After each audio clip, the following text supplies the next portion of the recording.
Halo semuanya dan selamat datang. Di video ini saya akan menunjukkan cara mengganti eartips pada headphone SOUNDCORE A25i Anda. Anda harus mulai dengan membuka kotak pengisian dan mengeluarkan headphone Anda dari kotak pengisian. Sekarang, lepaskan eartips yang lama.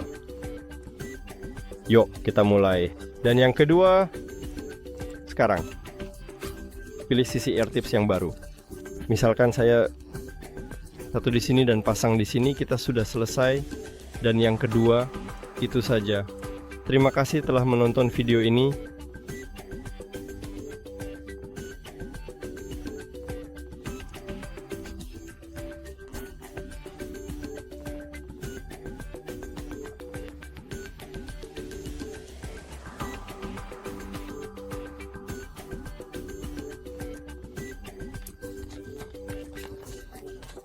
Jika Anda merasa ini bermanfaat, pertimbangkan berlangganan saluran ini dan beri like. Ini sangat penting bagi kami.